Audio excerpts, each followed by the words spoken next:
네, 하나님의 선물된 우리에게 주시는 말씀 제목 따라하시겠습니다. 하나님에 관해 의심될 때, 하나님에 관해 의심될 때라는 제목입니다. 수년, 수십 년 지나오면서 부부지간에 혹 이런 생각을 안 하셨는지 모르겠습니다. 지난 수요일도 말씀을 드렸죠. 남편은 아내에게, 아내는 남편에게 도대체 이 사람에게 나는 누구일까 생각해 보셨습니까?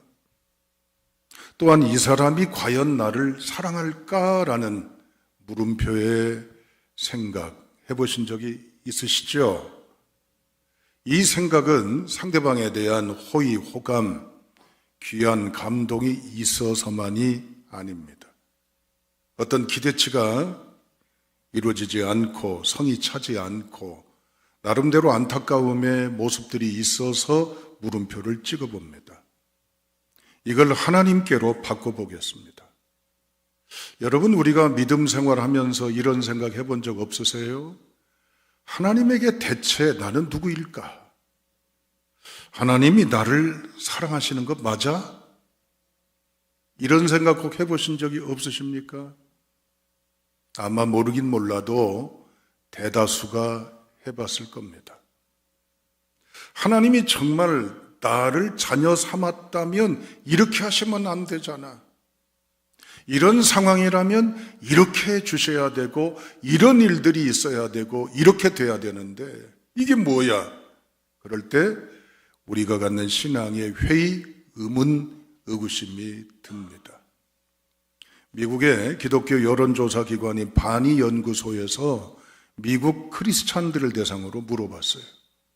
당신이 신앙생활하면서 단 한 번이라도 하나님에 대해서 의심한 적, 회의감을 느낀 적, 하나님에 대한 존재에 대해서 물음표를 찍은 적이 있습니까? 없습니까? 물었더니 있다고 대답한 사람이 70%예요. 단 한 번이라도 그랬습니다. 여러분, 한 번만 했겠어요? 다양한 인생의 여정 과정 중에서 하나님에 대한 회의, 의문, 또한 하나님에 대한 도전, 도발, 불만족, 하나님의 침묵에 대한 이런저런 고뇌들이 왜 없었겠습니까? 모르긴 몰라도 우리는 헤아릴 수 없었을 겁니다. 왜냐? 이런저런 상황 속에 우리가 부대끼며 살아왔고 살아가고 있고 살아갈 것이기 때문입니다. 그렇다면 반대로 선교사라면, 목회자라면, 특수의 하나님 앞에 부름받는 소임의 리더라면 하나님에 대한 의구심, 의심은 있을까요? 없을까요? 여기는 목사가 그런 의심을 가졌을까요? 안 가졌을까요? 하나님 계시기나 하시나? 하나님이 나를 사랑하신 것 맞아? 하나님이 계시다면 이러시면 안 되지라는 반항과 반신반의의 물음, 의문을 가졌을까요? 안 가졌을까요? 반의 여론조사에 의하면 아까 평신도는 70%라고 그랬죠? 그런데 전문 목회직, 전문 사역자들은 응답 80%입니다. 이거 어떻게 해석을 해야 돼요? 아니, 전문 목회자가 돼가지고 아이고 우리보다 믿음이 없네, 우리보다 훨씬 하나님을 의심하네, 하나님에 대해서 부정하네, 불신하네, 이상하네, 자격이 없네 할 수 있을까요? 아니에요. 이 차이점은 뭘까요? 일반 성도들은 자기의 삶에 국한된 영역이 다수예요. 물론 조금 영역을 넓혀본다면 내 일가, 친척, 주변, 지인들에 대한 관심의 영역이 될 수가 있죠.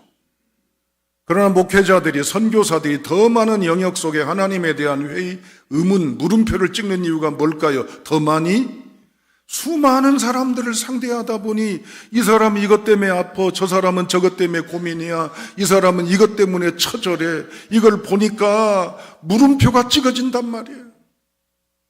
하나님이 많은 사람들의 고통과 불행을 어찌하면 좋아요?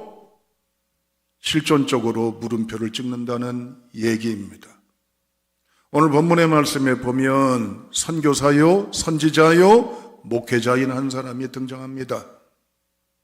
이 사람은 어려운 때에도 당당하고 확신이 있어야 됩니다. 그런데 의심으로 가득하고 한탄으로 가득하고 비통으로 가득합니다. 리더가 이러면 안 되잖아요. 교인들은 막 소심하고 수심에 차 있어도 교인들을 깨우는 리더라면 여러분, 하나님의 역사가 이렇습니다. 우리는 이런 상황에 놓여도 하나님을 믿고 당당하게 나가야 됩니다. 선언하고 리더십을 보여야 할 거 아니에요. 그런데 리더가 돼가지고 탄식하고 낙마하고 기진맥진하고 소심하고 불안해하고 어찌할 바 몰라 합니다. 그게 누굴까요? 예레미야입니다. 하나님이 이제는 세우신다는 이름을 가진 예레미야입니다. 유다의 16대 왕 요시야 왕 때부터 유다의 마지막 20대 왕 시드기야 왕 때까지 이제는 5명의 왕을 통치 아래서 예언했던 이 눈물의 별칭 예언자라고 여겨지는 예레미야입니다. 예레미야는 하나님의 나라의 복음을 전합니다. 이 만국의 역사의 긴박한 흐름 속에 있습니다. 그나마도 회복할 기회가 있어요. 이제는 회복할 기회가 없어요. 완전히 이제는 말기가 돼가지고 죽음만은 기다리고 있는 이러한 극한 위기의 상황에 놓여있는 절박한 이때 예레미야를 들어서 말씀하게 하십니다. 오늘 본문의 말씀 다 같이 예레미야의 탄식하는 비통의 선언을 우리가 함께 읽어보시겠습니다. 본문 말씀 18절입니다. 함께 읽겠습니다. 시작. 어찌하여 내가 태에서 나와서 고생과 슬픔을 보며 나의 날을 부끄러움으로 보내는고 하니라. 아멘. 오늘 본문 말씀 20장 7절부터 18절까지는 예레미야가 그가 처한 상황 어려움 중에도 하나님께 기도하는 내용입니다. 기도의 끝 말미를 어떻게 끝났어요? 감사합니다. 확신합니다. 하나님이 이루실 것을 믿습니다로 끝났어요. 아이고 어떻게 하면 좋아요. 내가 지금 아파요. 내가 지금 이러는데 하나님 왜 이러십니까?로 끝나요. 물론 후자예요. 예레미야는 깊이 탄식하고 있습니다. 비통하고 있어요. 심지어 앞선 절에 보면 하나님에 대한 물음표를 찍어요. 우리말로 하나님 계시기나 하십니까? 계신다면 왜 나에게 이러시고 이런 나를 왜 바라만 보십니까? 예레미야는 하나님을 의심하고 있어요. 어떤 면에서 하나님은 정의와 공의의 하나님이시잖아요.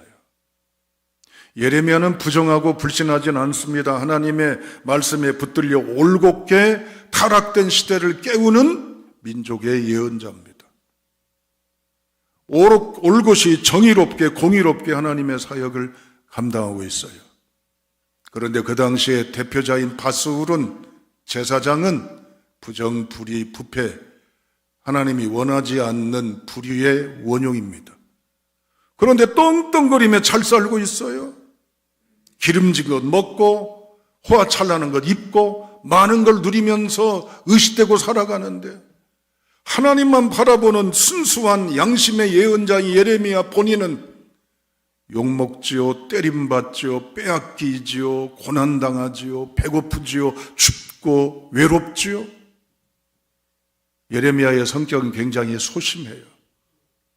그런데도 하나님이 불러주셨으니까 이 부름 앞에 나서는데 정작 양심대로 정의롭게 서는 자신은 불행하다 못해 처참하고 불의한 사람들은 떵떵거리며 잘 살고 있고 그러니 하나님이 계신다는 의심을 할 수밖에 없습니다.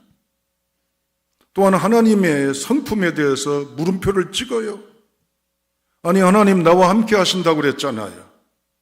나와 함께 하신 하나님이시라며요. 그러면 내가 이처럼 어렵고 힘들고 괴로우면 건져주셔야 할 거 아니에요. 뭔가 좀 열린 길이 보이고 나로 하여금 어려움 없도록 누군가의 손길이 보호해주고 내가 안전하도록 짠 하고 극적이시든 아니면 이제는 예상되든 임하셔야 할 거 아니에요. 그런데 뭐예요 하나님? 저 혼자 이 고생. 이 아픔, 이 어려움을 다 겪고 있으니 하나님 어디 계십니까? 라고 하나님의 성품에 대해서 물음표를 찍고 있어요. 세 번째는 하나님의 통치에 대한 도발을 하고 있습니다. 온 우주 만물의 왕이시라며요. 모든 것을 다스리신다며요. 이 모든 걸 다스리신 왕이 나 한 사람, 어린아이 같은, 아이 같은 나 한 사람의 어려움을 그거 못 하셔요? 단번에 하시면 되잖아요. 눈만 찡긋해도 되실 건데 내가 지금 겪는 이 어려움을 어떻게 하면 좋을까? 예레미야가 하나님에 대해서 의심하고 있어요. 또한 예레미야가 고생이 크고 어려움이 크다 보니까 이젠 지쳤어요. 본문에도 나와요. 나 더 이상 하나님 말씀 안 잘라납니다. 나 더 이상 이 직분 감당 안 할랍니다. 나 사표 낼랍니다. 나 떠날랍니다. 그만둘랍니다. 우리 본문의 말씀에 나오지 않습니까? 9절 내가 다시는 여호와를 선포하지 아니하며 그의 이름으로 말하지 아니하리라 하면 그랬어요. 그러니까 너무 지치는 거예요. 내가 차라리 이럴 줄 알았으면 예수를 안 믿을 걸. 아예 내가 안 태어났으면 좋았을 텐데 뭐 때문에 태어나가지고 이 고생 이 어려움을 겪냐고 하나님에 대해서 탄식을 하고 있는 것입니다. 여러분 이러한 선지자, 목회자 또한 선교사, 리더인 예레미야의 이런 밑바닥을 드러내는 탄식을 여러분 어떻게 생각하세요? 그래도 예레미야는 그래도 목사님은 안 그래야죠. 그래도 리더이신 분이 그러면 되겠어요라고 하시겠습니까? 예레미야는 여기까지 하나님에 대해서 도발합니다. 다 같이 7절 읽어보십시오. 다 같이 7절 읽습니다. 시작.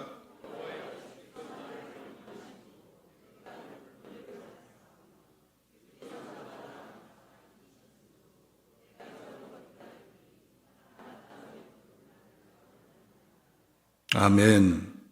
주께서 나를 권유하심으로 내가 그 권유를 받아싸우며 그랬어요.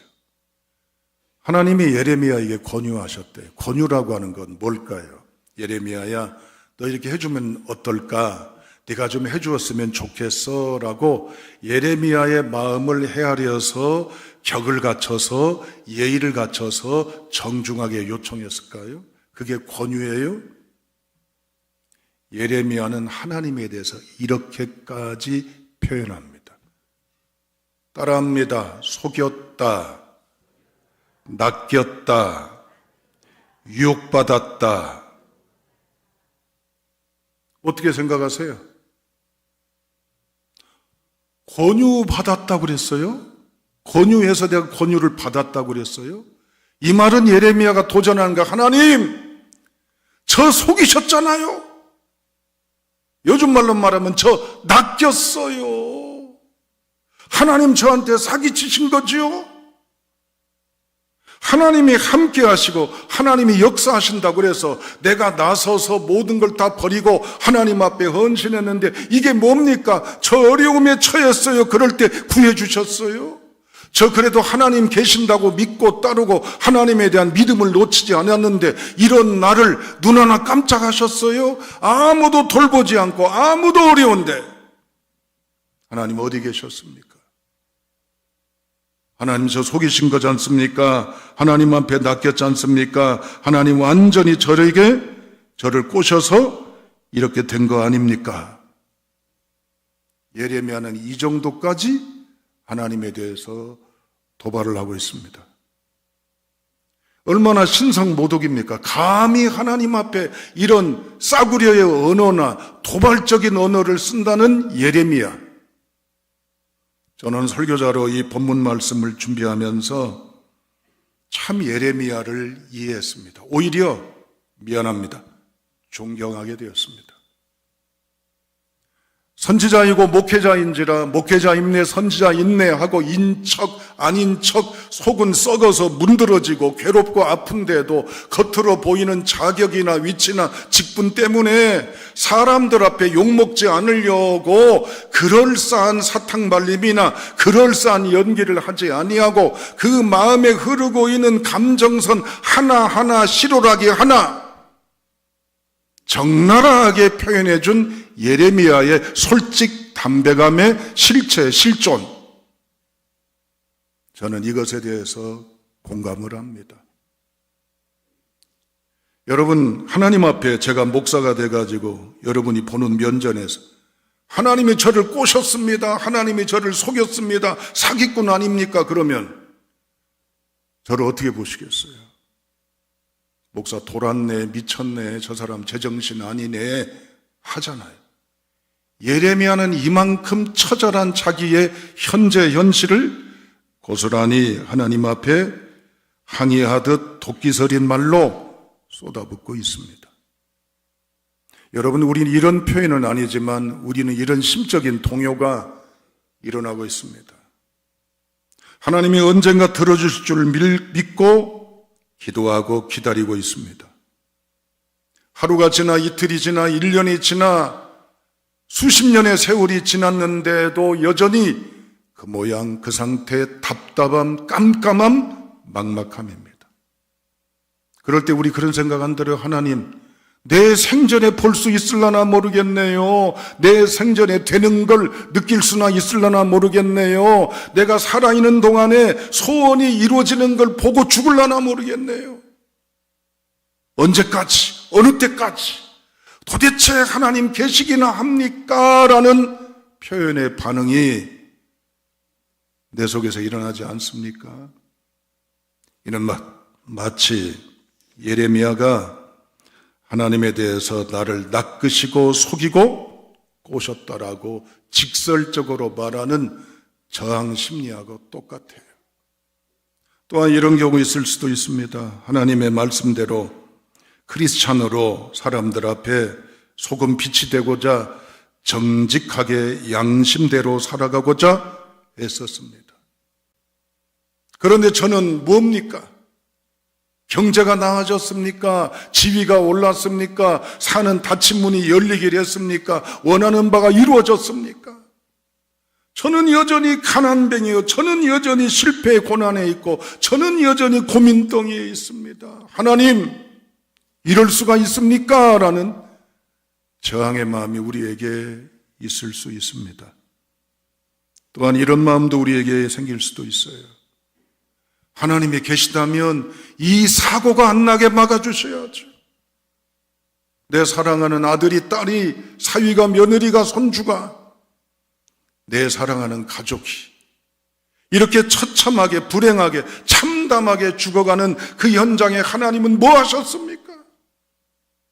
하나님이 계시다면 쫙 피하게 하시든지 극적으로 어려움에서 건져주셔서 사고나 재난이나 불행이 없도록 해주셔야 되는데 하나님 대체 왜 이러십니까? 라고 예레미야처럼 저항, 반항, 항변할 수도 있습니다. 이런 예레미야는 어찌했을까요? 다 같이 몇 절을 보시냐면 이제는 9절을 보시고 11절을 보시기를 바랍니다. 9절과 11절을 읽으세요. 시작.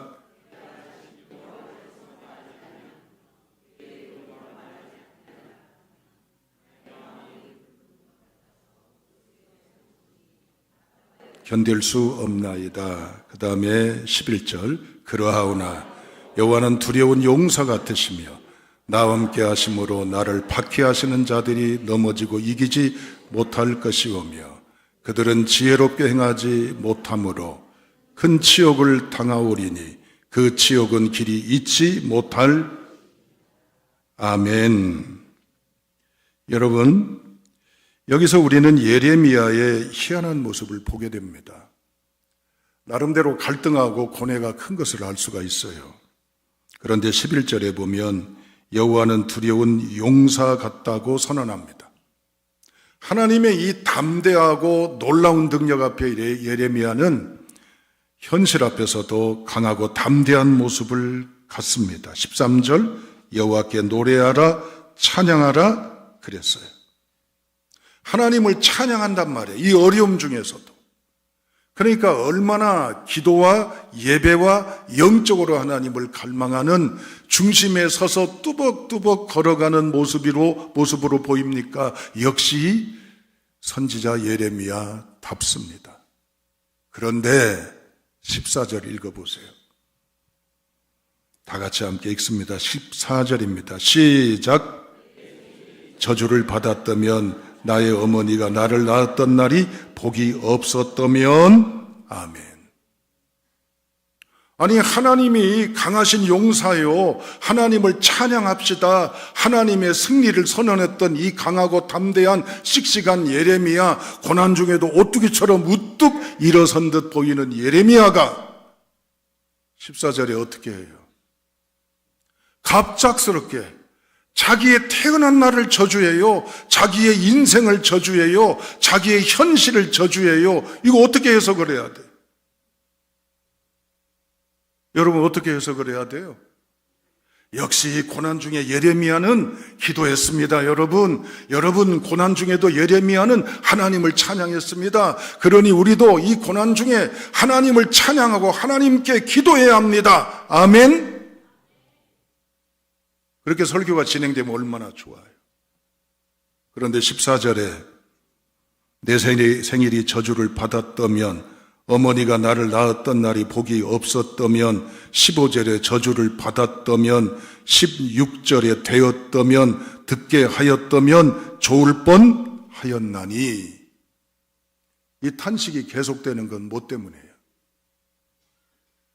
앞뒤하고 다르잖아요, 여러분들. 여기 보세요.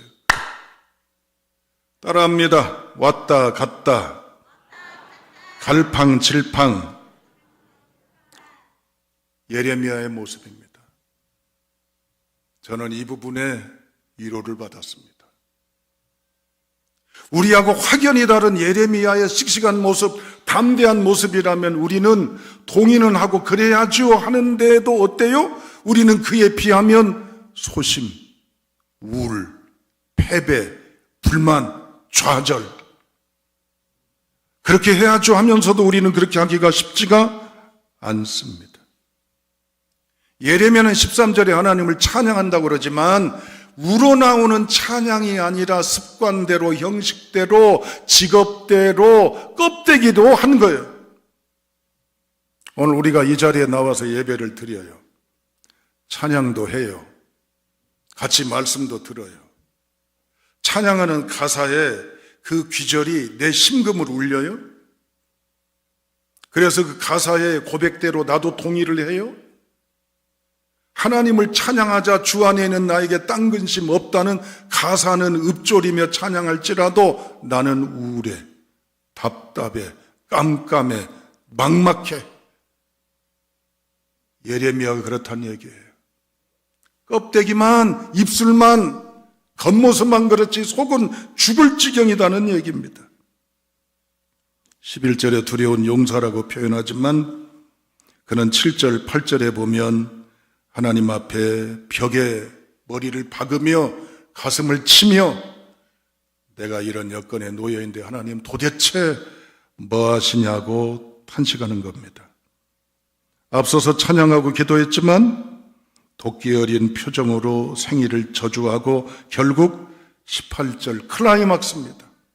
다시 한번 읽겠습니다. 18절입니다. 시작. 어찌하여 내가 태에서 나와서 고생과 슬픔을 보며 나의 날을 부끄러움으로 보내는고 하니라. 아멘. 예레미야는 절망의 탄식에 도전의 도발에 하나님 앞에 있게 됩니다. 여러분, 이 모습 고스란히 저는 사랑합니다. 예레미야가 솔직담백하게 앞서 말씀드린 대로 자기가 겪는 사람 앞에 비춰진 저 깊은 곳 뒷모습을 고스란히 가감없이 그대로 보여서 믿음이 없다고 욕을 먹어도, 리더감이 아니다는 손가락질을 당해도 내가 지금 이렇다라고 하는 걸 그대로 보이고 있는 예레미야의 모습. 이 모습이 오늘 우리들의 모습이어야 합니다. 여러분, 우리는 어떻습니까? 멘붕 상태에 놓여 있을 수 있습니다. 우리가 성경을 읽어도 눈에 안 들어와요. 그냥 이건 인쇄체 책에 불과하지 아무런 의미도 감동도 없어요. 찬송을 불려도 감흥이 없어요. 오히려 유행가 가사가 내게 훨씬 가슴을 파고들 수 있습니다. 설교 들을 때 어때요? 지루하고 짜증나고 소음이고 왠지 자꾸만 듣기 싫고 화가 치밀어 오르는 저항 반감이 내 속에 있지 않아요? 또한 우리가 하나님 앞에 소심한 복수를 하려고 합니다. 이젠 더 이상 기도하지 않겠습니다. 그렇게 기도했는데도 응답이 없으시니 내 마음대로 살렵니다. 내 뜻대로 살렵니다. 내 의지대로 살 테니 이제는 아는 척 여러 가지 간섭하지 말라고 하나님 앞에 생떼 부리는 모습처럼 저항하기도 합니다. 한편으로 우리가 그런 생각할 수도 있습니다. 이럴 줄 알았더라면 뭐하러 예수 믿고 지금까지 이 고생을 했을까? 그냥 편하게 지낼 걸, 자유롭게 지낼 걸, 지금까지 지나온 세월에 대한 탄식들을 우리가 하나님 앞에 토로하고 있을 수도 있습니다. 여러분, 우리가 평안을 누리지 못하면 신경이 날카로워져요. 말 한마디도 비수 같고 찌르는 가시 같아서 모든 만사가 부드럽고 환하지 못한 언어를 가득하다 보면 가까이 있는 사람들, 수많은 사람들에게 상처 주는 언어를 수없이 향하게 되고 표정과 모습을 보이고 나면 정신 차리고 날 때 이런 내가 이제는 부끄럽고 자책이 들 때가 얼마나 많습니까? 예레미야도 그렇고 우리도 그렇습니다. 이런 여건에 놓여 있는 오늘의 저와 예레미야는 어떻게 이 문제를 해결해서 고난에서 환난에서 하나님에 대한 의심이 드는 부분에서 해결을 받았을까요? 이제 마지막 우리 다 같이 12절을 읽어보시 바랍니다. 12절입니다. 함께 읽겠습니다. 시작.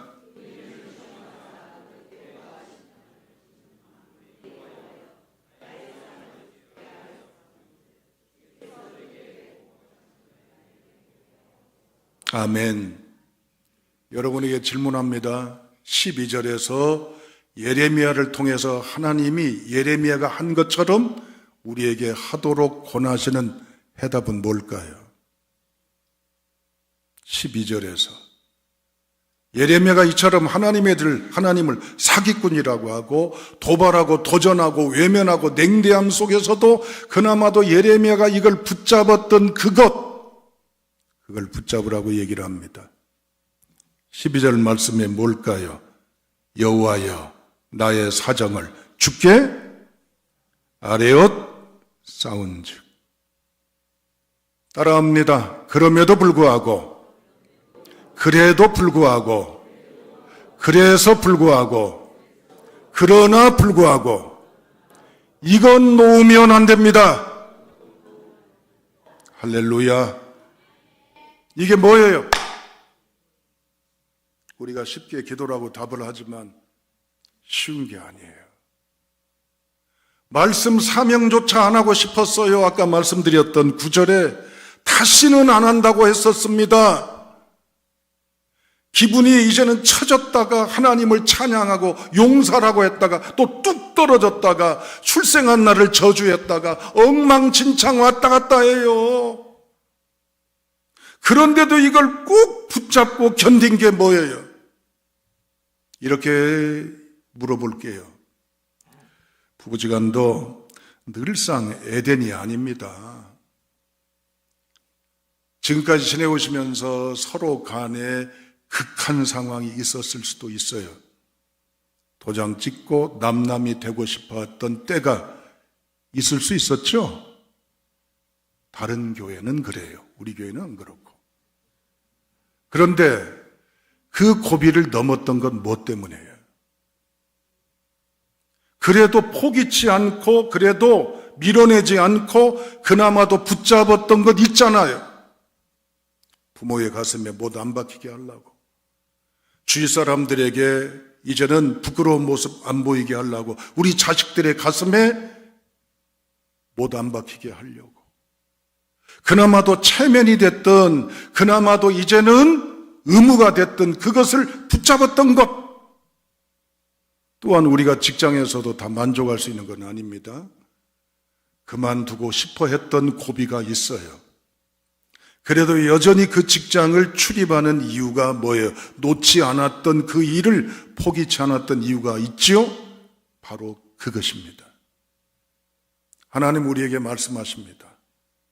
네가 최악일지라도, 더 이상 하고 싶지 않고 그만두고 싶고 외면하고 싶고 모든 걸 포기하고 싶을지라도, 예레미야가 그럼에도 불구하고 하나님 앞에 기도했던 그것을 붙잡으라고 하나님이 우리에게 말씀하십니다. 사랑하는 여러분, 경제적으로 점점 위기에 처하고 여러 빚더미에 우리가 놓여 있다 한다 할지라도, 추락하는 경제 위기에 놓여 있다 한다 할지라도 하나님을 붙잡기를 주님의 이름으로 축복합니다. 의사의 진단에 의해서 내가 심각한 병명의 한복판에 어느새 내 이야기가 될 줄 몰랐던 상황에 놓여 있어도 하나님을 붙잡기를 주님의 이름으로 축복합니다. 사람과의 관계 속에 끝없이 겪는 수많은 아픔이 지금도 진행형이지만 하나님을 붙잡기를 주님의 이름으로 축복합니다. 자식들이 나아질 줄 끝없이 기대하고 부모로서 수많은 눈물을 훔치면서 가슴을 조아리며 지내왔던 수많은 탄식의 세월이 있음에도 불구하고 하나님을 붙잡기를 주님의 이름으로 축원합니다. 예레미야의 의심은 오늘을 살아가는 우리의 의심과 다를 바가 없습니다. 그럼에도 불구하고, 예레미야는 하고 싶지 않음에도 불구하고 이것마저 놓아버리면 안 될 것 같아서 붙잡았던 바로 의지적인 생존의 결단, 그게 신앙의 오늘 우리의 삶의 한복판에 있는 바로 그것이 될 수 있기를 주님의 이름으로 축원합니다. 그리할 때 우리에게는 고난 저 너머에 부활하신 생생한 주님의 현현 실체 실존이 우리에게 임할 줄로 믿으시기를 바랍니다. 어떻게 하면 좋을까요? 두 가지를 권합니다. 첫째, 예레미야나 예수님이나 어찌하여라는 표현으로 하나님 앞에 있는 그대로를 탄식했습니다. 하나님 앞에 잘 깎아 놓은 조각 같은 기도 언어를 쓰려고 하지 마세요. 내 소갈이 껍데기 다 계급장 다 떼고 이 덕지덕지 있는 껍데기 휘황찬란한 위장막 다 벗어버리고 내 속에 있는 실존의 고백을 고스란히 토로하시길 주님의 이름으로 축복합니다. 예수님 십자가에서 하나님 앞에 도발했잖아요. 왜 나를 버리시냐고, 왜 나에게 이렇게 하시냐고 그랬지만 결국 예수님이 붙잡고 갔던 모든 건 뭐요? 오직 아버지 하나님이시고, 예수님은 자신의 통증, 괴로움, 아픔을 미사역으로 예수님이니까 사람들에게 안 아픈 척, 안 그런 척 하지 않고 있는 그대로 고백했어요. 그 중에 하나가 다윗입니다. 다윗은 원수인 사울로부터 얼마나 많은 어려움을 경험합니까? 그럴 때 다윗은 이런 그건 기도도 아니에요. 그것은 원한 맺힌 한풀이지. 저 원수의 자식들을 멸하시고 가문을 멸하셔서 다스려달라고 다윗이 이 정도의 처참한 악의 독에 오른 탄식까지 하나님 앞에 토로한 게 시편에 나와요. 그런데도 하나님이 뭐라고 그러셨어요? 아니에요. 그러고 난 뒤에 이야기는 어떻습니까? 그의 도끼가 빠지고 감사와 위로와 감격으로 그는 벌떡 일어나게 되었습니다. 사람 앞에 말 못한 소갈이 하나님 앞에 있는 그대로 하세요. 저 하고 있습니다, 하나님. 저 지금 이런 처지, 이런 여건에 놓여 있습니다. 하나님, 제가 이런 어려움, 이런 모욕, 이런 곤경에 놓여 있습니다. 하나님 어떻게 하실랍니까? 제가 하나님 앞에 있는 그대로 미사여구 쓰지 않고 원초적으로 아버지 앞에 토로하듯 그대로 저도 얘기하고 있어요. 그럴 때 영혼이 맑아오고 마음 기쁜 곳에 기쁨이 평화가 오고 하나님의 약속이 보여지고 하나님의 능력에 대한 기대치가 있어지고 하나님의 승리에 대한 소망으로 일어나 나아가는 우리 모두가 될 수 있기를 주님의 이름으로 축원합니다. 마지막 한 가지 더 말씀드립니다. 아무리 깜깜하고 어려워도 그 안에 귀중함이 있습니다. 그걸 붙잡고 감사하시기를 주님의 이름으로 축복합니다. 예레미야는 20장 이후에 어떤 모습으로 변했을까요? 개인 때문에 탄식했던 예레미야가 아니라 민족을 위한 큰 가슴의 예레미야가 되었습니다. 고난주간입니다. 하나님 앞에 의심이 될 때 예레미야의 모습을 기억하시고 하나님이 두 팔 벌려 괜찮아, 도발해도 괜찮아, 도전해도 괜찮아, 네 이야기를, 네 소가리를, 네 아픔을 가감없이 나에게 그나마도 나를 놓지 않고 붙잡을 때 내가 너와 함께 한다고 말씀하십니다. 이 부름 앞에 결단하시는 저와 여러분 될 수 있기를 주님의 이름으로 축원합니다.